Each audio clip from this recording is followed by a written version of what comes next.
Hey friend, it's Ashley here again with Her Money Mastery, and today we are going to be talking about doing an end of year money reset. If you're new to the channel, welcome. I talk all about personal finance, from budgeting to saving to debt payoff to investing and everything in between. My main mission is to help as many women as possible learn how to manage their money so that they can live more financially stable, comfortable lives, because everybody needs to know about money management. If you are not new here, welcome back. And let's get straight into it. Don't forget to like this video and subscribe to my channel if you want to see more content like this. But like I said, we're talking about end of year money reset. I already wrote everything down, so I'm going to be kind of like sliding this back and forth. But I want to talk about this because the end of the year is upon us, right? We have not that much time left until the end of this year. This doesn't only go for this year. If you're seeing this in 2026 or beyond, you can use this process no matter what. But the point is that we want to really reflect on the year we just had and then set new goals, new mindset, new intentions for the year coming up so that we can have the most successful, best year possible, right? So let's get straight into it. First, we are going to talk about going into the new year with a new approach and a new mindset, because that is what's required if you want to change your situation. If you are not in the financial situation you want to be in right now, it is imperative that you make some changes if you want things to change. How do you expect things to change if you don't make any changes, right?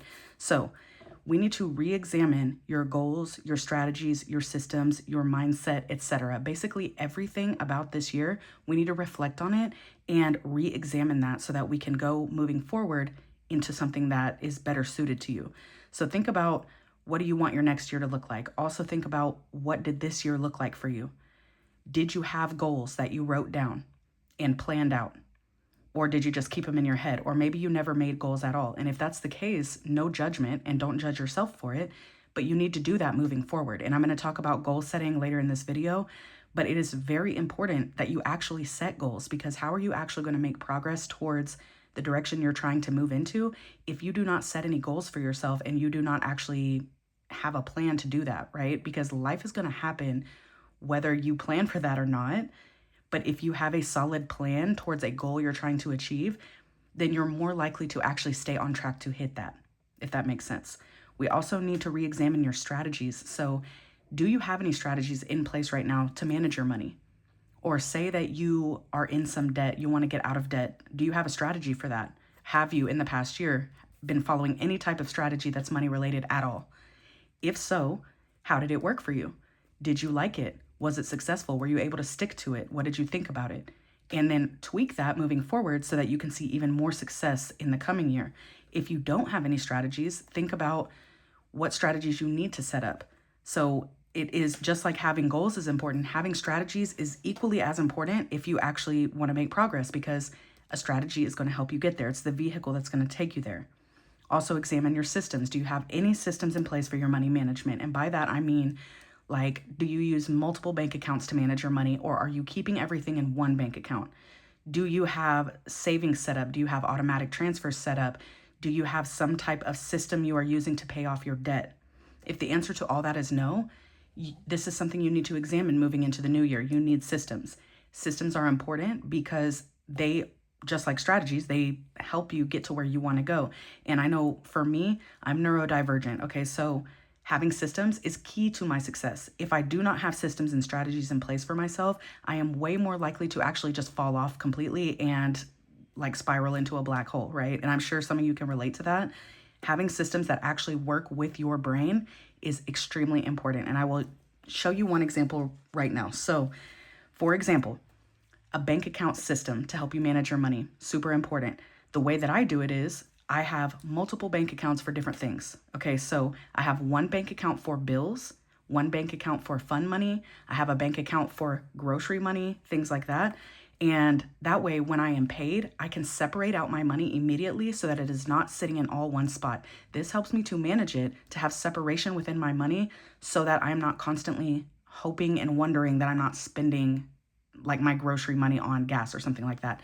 I have to have it separated. That is what works for my brain. And that is the reason why I teach that method inside my materials, right? Because that is what's worked for me. And it works for my students who identify with kind of being neurodivergent, needing systems in place, needing some type of structure. That type of structure really works for those people's type of brains. Now, if you're a type B person where you don't need a bunch of structure and systems, then what system will work for you? It doesn't have to be complicated. It can be something as simple as I just want 2 bank accounts. I send my bills to my bill account and the rest is free game for groceries, gas, whatever. The point is that you find a system that works for you and your brain. Okay, so that's just something to think about. And moving forward, also think maybe I want to try a system out. The good thing about it is that it's not set in stone, right? So if you start doing a system or some type of strategy and you don't like it, you can scrap it and do something else. The important part is that you try and you figure out what works for you. So that was kind of a side tangent, but I'm really passionate about that. Also, your mindset. So what has your mindset been this year? And what do you want to shift into in the next year? So are you more likely to look at things and feel as if you have no control over them? Are you in the victim mindset, right? Where you're like a victim to your circumstance. You're like, I don't come from money. I am in a bad situation. This is just how it is. Why me? Woe is me, etc. If that's the mindset you're in, you need to shift into a more empowered mindset, a more problem-solving mindset so that you can actually get out of the situation that you don't want to be in. Or are you, a negative Nancy over here? And by the way, that used to be me. So I'm not trying to shame you or, make you feel bad.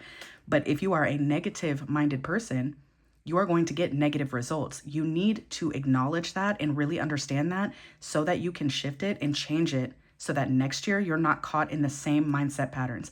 Because if you have listened to any of my content, mindset is key. In my opinion, this is the part nobody really likes to talk about. Nobody likes to examine their mindset because sometimes it can be uncomfortable. But once you start examining your mindset, you start realizing that you do have the power to change your situation. You do have the power to really do anything you want to do. As long as you set your mind to it and actually believe that it is possible, it is.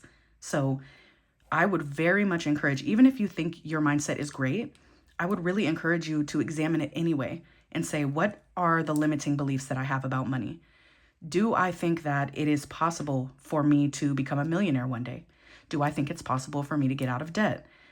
Do I think that money is the root of all evil, etc.? What are your limiting beliefs? Work on shifting those, work on moving into a more positive and grateful mindset, and you will notice a huge shift specifically in your money, but it will ripple into every part of your life. So these are the type of things you want to be re-examining when you're kind of like recapping your year, right? Because you can ask yourself, what lessons can I learn from these things? And what do I need to change and shift moving forward to have better results? When you sit down and have kind of a session with yourself where you think about these type of things, it is easier to pick out the things you need to change and figure out a way to change them. And you can have a plan set on paper, right? Or on your iPad or however you're going to do it so that you actually know what direction to go in. So I hope that kind of helps a little bit when you're looking at like what you want your year to look like as a whole. All of these things are going to come into play. So if you're trying to get out of debt next year, you want to pay off all your debt, guess what? You need a system or a strategy to get out of debt. You need the correct mindset to be able to get out of debt, etc. So I hope that helps. Let me know in the comments if you have questions about this piece of it. The next part is reflecting without shame and judgment. This is another big thing that I teach is that when you are caught in the self-shame and judgment loop, it kind of keeps you in a bad mindset and makes you have worse results overall because it makes you feel bad about yourself and about your money. We need to understand that the past mistakes that you have made, whatever led you to the situation you're currently in that you're trying to change, those decisions and mistakes and whatever else, it's done. It's already done. You actually cannot go back and change that, right? We know this. So what is the point of constantly torturing yourself about the decisions that you made to get here? And trust me, I know it's easier said than done because still to this day, I sometimes struggle with this and I have to pull myself out of it. But I have systems in place that help me pull myself out of it. So maybe that's something you also need to think about is when I start shaming and judging myself, how can I get out of that? Because you do need to get out of that. The past is done. You can't change it. All you can do is say, what lessons can I learn from these mistakes and take forward with me to make me have better results? So if you are an impulse spender, and this is the reason why you have $20,000 of credit card debt because you just can't control your spending, what lessons can you learn from that? Instead of shaming yourself and saying, oh my God, I'm just terrible with money, I'm never going to do better than this, ask yourself, actually, how can I do better than this? Examine yourself and say, what is triggering me to be an impulse spender? What type of things am I allowing to happen because of my mindset or because of my circumstances? Maybe I am emotionally spending. Maybe I get stressed out and I just want to go blow money. Maybe I don't ever tell myself no, and I've never practiced telling myself no, so I have no self-control. So on the way home, I do stop at McDonald's every day and put it on a credit card. Like, this is the type of stuff you need to think about, because you need to have systems in place for yourself that can allow you to stop the impulse spending if that is your problem. But what lessons can you take from your specific problem? And hopefully you already wrote down some of your problems up here. What lessons can you take from those and move forward with? You need to adopt a forward-facing problem solver mindset. And this obviously is part of your mindset, because if you're constantly staying stuck, shaming and judging yourself for past decisions and mistakes, you're not looking to the future. You are not forward-facing. You are continually looping and looping and looping into past mistakes, past patterns, past mindset, etc., because you cannot possibly imagine that you can do better. So I need you to have a forward-facing mindset if you want to make progress. And you also need to have a problem solver mindset. We don't want to get stuck in the victim loop. You need to ask, what are the problems I have and how can I solve them? Because you can solve them. It might take time, it might take effort, it might take self-control, all of these things, but you can solve your problems. You alone can solve your problems, right? It's just going to take some consistency and you actually caring enough to show up for yourself, which I want you to care enough to show up for yourself, because you deserve better. You deserve to be comfortable. You deserve to not be constantly shaming and judging yourself and stuck in bad, uncomfortable loops. So I know that it feels uncomfortable to be here, but I'm telling you, from somebody who has been at rock bottom and has been a very negative person in the past, once you learn how to shift out of that, your life is going to become infinitely better. I promise you. So this is very important. So just to recap, think about the past year, think about what you want the future year to look like, and how can you get there? Reflect, ask yourself, where did I go wrong? How can I do better? What lessons can I learn? And what data basically can I extract from that to be able to build a path forward? Because you can build a path forward and problem solve your problems. So, I hope that made sense. That was kind of a mouthful. I'm kind of on a tangent right now, if you can't tell. So if you have comments or questions about this, just leave them in the comments for me. Okay, now on to goal and budget planning. I'm going to go one by one here because this is a longer section. This is going to be key, like absolutely key. So what I like to do at the end of every year is get together with my husband, but you can do this alone. I used to do this alone as well. And basically, as you're recapping the year and everything, think about, what goals do you want to set for the future? You need to set goals. Like, it's almost non-negotiable in my mind to set goals for the next year, or else you are just making willy-nilly progress, right? You're just kind of like out here winging it, hoping that you have some wins here, there, or everywhere, but you're not actually making goals. So therefore, there's no plan to actually hit a specific goal. You're just hoping that you do things you want to do, right? We need to set goals. And then once we get the goals set up, we need to create a budget for it. So let's talk about it. First off, I want you to list out your main goals for 2026. And by the way, I'll try to put a screenshot in here if I can figure out how to. I'm still trying to learn how to edit videos. It's kind of a process for me. So if I can, I'll put a screenshot in here of my digital finance planner, because I have pages specifically for this process, because this is the process that I go through to plan out my own year. Okay, but if I can't put a screenshot in here, I'm going to have the link in the description box to go check out the digital finance planner, because you'll be able to see what all's in there. There's a bunch of stuff for goal planning and budget planning and everything. But anyway, you need to list out your main goals for 2026. And I want you to sit down and actually maybe put some music on, light a candle, get comfortable, and allow yourself to think outside the box here. Allow yourself to have some big goals. And I know if you're not used to this, it can feel scary. So for instance, say you want to buy a house and you want to say, I need to have $20,000 saved to buy a house. Okay, maybe that's one of your goals. And I know that that goal might feel out of reach to you, but write it down anyway. Give yourself permission here to dream big and like set big goals for yourself, because you will be surprised what you can actually do when you plan it out. Okay. And for someone who's never planned out anything before, I know it's going to be hard to like kind of conceptualize that. But the first time that you set a goal, plan it out, and you actually hit it, you're going to start to see, oh my God, I actually can do this. And then your goals get bigger and bigger and bigger. That's what's happened to me over the years. My very first goal was to save $1,000. I had never saved $1,000 in my life. And at the time, $1,000 felt like a crazy goal to me. I was like, oh, I don't even know if I can do that in a year. Once I hit that goal, I realized, oh, I can. I actually can. I can do this. Then I said, I want to pay off all my debt. That sounds crazy. I don't make that much money. I don't even know if I can do that. But I planned it out. I did it. Little by little, you'll start proving to yourself you can hit goals. Even if they seem scary or big, you can hit them. You just have to plan them out. So give yourself permission to dream big, have big goals, big scary goals. Just write it all out. Nobody's ever going to see this paper, okay? You don't have to feel stupid. You don't have to feel weird. Just write down the goals, even if they feel huge. And if that's too scary for you, just start out small. Start out with the smallest financial goals you have. Just get them all out. We need to list them all out. That way we can break those down into quarterly. So what I mean by this, let me draw you an example here.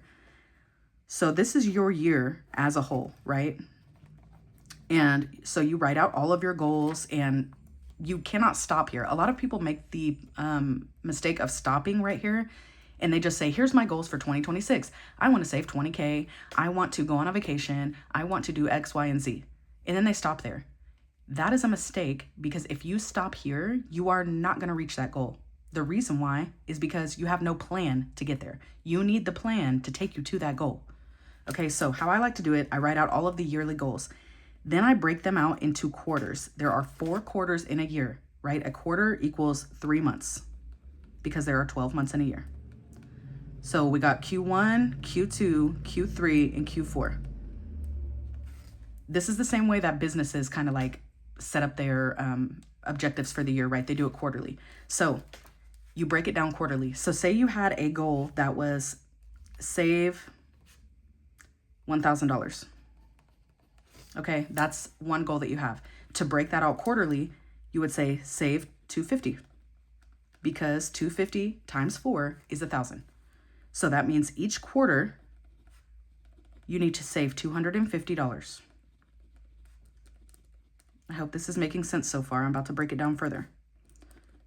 Save $250. That means every 3 months, you want to have $250 saved at the end of the quarter. That would be your quarterly goal for this bigger annual goal, right? Now, you need to break these quarterly goals down even further. So let's say it into actionable small steps, right? So to save $250, maybe you need to examine your budget and say, how much do I have to save per month? Or you could break this down even further and say, how much do I need to save per month to hit that quarterly goal? So if you did that, sorry, I'm just doing some math on the side here because I can't do math in my head. So if you broke these out, you could say even further, save $84 per month. $84 per month would get you to your quarterly goal of $250, would get you to your annual goal of saving $1,000. Now, mind you, this is just an example, okay? Some people get caught up with the numbers I use in examples. Don't get caught up with that. I'm just showing you how to break it down. Use whatever numbers or whatever goal you have, break it into quarterly, and you can break it down further into monthly if that helps you. But also break it down into steps that you can actually take action on, because when you have a big goal that feels unattainable, once you break it down into actionable steps, this is way easier for you to then hit that goal, because these are small steps you can take, like, that don't feel scary, right? So maybe step 1 is to open a high yield savings account. Maybe you've never had a high yield savings account, and that is your first step, because you're going to be sending your money to your high yield savings account. If you don't know what a high yield savings account is, I'm going to give you just a quick description, okay?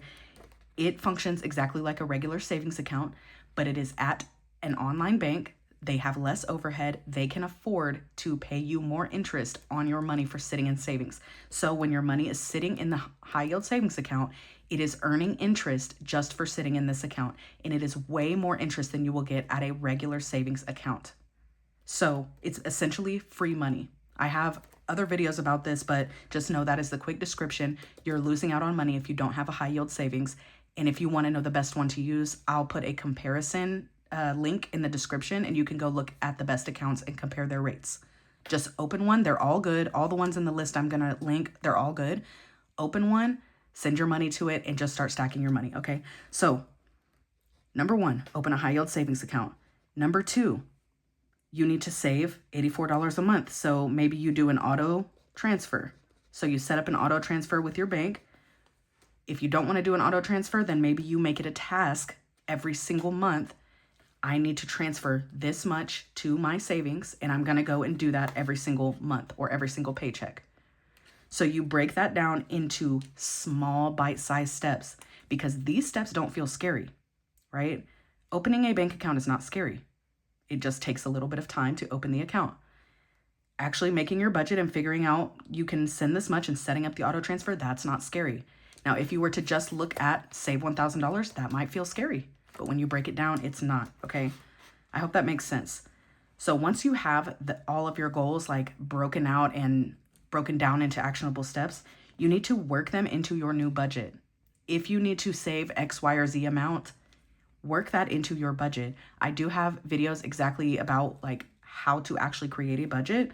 Check those out, or I'll probably link one in this video, or you can go look at my TikTok. I have a million there. If you want my process of budgeting, you want me to walk you through it step by step, I'll put a link in the description below for that as well. But anyways, so you need to work them into a budget. You do need to create a new budget for the new year, right? Because if you don't, you have no plan. This is all about like you need a plan, you need a system, etc. in order to be successful. Make yourself successful by having a plan for your money. Your budget is a plan for your money. A lot of people don't want to budget because there's a negative connotation around budgeting. It's like made into this scary, boring, stupid thing. People don't want to do it. This is how you are going to be successful. You need a budget. Every single person needs a budget. Unless you're Elon Musk or something, right? He still probably has budgets, okay? Everybody needs it. This is you telling your dollars exactly what to do so that they will actually work hard for you. If you don't tell your money where to go, it's going to disappear in the form of DoorDash, buying random stuff on Facebook, or buying random stuff at the store, going on grocery trips to get milk and ending up spending $300 on random crap that you saw that you wanted. TikTok shop, Amazon, like your money is just going to disappear if you don't have a plan for it. So you need a budget, and your goals have to be worked into your budget. It's so important. You are 42% more likely to hit your goals if you actually write them down. This is a study that was done, I think, by Harvard, and I have seen evidence of this in my own life. Like I said earlier, when you have goals that are just living in your mind and you're like, oh, I want to save $1,000 next year, that'll be good for me to do. Well, you're way less likely to hit that goal if you never write it down. And then you're even more likely to hit that goal if you actually go the further steps of planning it out and breaking down into quarterly and monthly, etc., so that you have a plan to follow. If you were at your job and they told you, you need to get this amount of work done and here's your plan to do it, you would just follow that plan and get your work done, right? Because you're being paid for it and that is your job and that's what's expected of you. Treat this like a job. Show up to it, show up and be accountable to yourself and actually do the work, because this work is going to pay off for you, okay? When you go to your job and you follow the little plan you have for work, I mean, that's going to pay off for you because you're going to get paid, right? But that's where it ends. This goes way beyond. If you show up for yourself and you do this work, you will be rewarded highly. I have seen this in my own life. I told you earlier, I used to be at rock bottom. I was dead broke. I had no money, negative bank accounts, no savings, lots of debt. And I was a single mom, okay? Everything has changed. My life is completely different now than it used to be. And I want you to understand that it didn't happen on accident. There's a reason that I'm here talking about all of the things I talk about money. It's because I figured it out. I figured out how to win at the game of money. And so I want you to know how to do the same. And I promise you, it doesn't happen on accident. You need a plan and you need to show up and work that plan. If you do that, you will be successful. There's no doubt about that in my mind. I have seen it not only in my own life, but mind you, I have a whole academy called Her Money Mastery Academy. That is all of my process of like how I completely got my life together. And the people who go through that program have the same results if they show up and do the work. Like I have a refund policy on that says within this amount of time, if you do all of the steps and it doesn't work, I will give you your money back. And nobody has ever asked for that because it works when you show up and do it.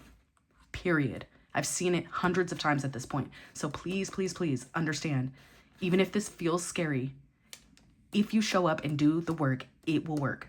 You have to show up, okay? So, this was a kind of a longer video, but I hope that this gives you some type of like push or inspiration to actually show up for yourself before the end of the year. Take an hour or two, make it a whole fun thing, like get some snacks, get a drink, light a candle, play some music, have fun with it, make it a date night if you have a significant other. Sit down and think about your life over the past year and think about your life in the next year. What do you want to do? Make a plan to do it. I promise, promise, promise you can make it happen, okay? It just takes planning, takes consistency, takes you actually wanting to make a change. But I promise it works if you work it. So I'm going to put some links below to some resources for you. The Digital Finance Planner. I have a free training called Money Reset that you can watch that will give you the steps that you need to take to actually like start making progress. I have some other resources down there for you as well, like the high yield savings comparison and a couple of other things that I'll put down there for you. I hope that this helps you. I hope it gives you inspiration. I hope that you are going to actually sit down before the year is over and make some plans for yourself because you deserve that. You are worthy of that and you can make it happen. I promise you, you can. Let me know in the comments if you have questions or if you liked the video or what you want to see next even. And don't forget to like and subscribe to the channel if you want to see more personal finance content. I'm so happy. Thank you for watching. I'm glad that you're here. I'm glad that you're learning and I want to see you show up for yourself. You got this, friend. See you next week.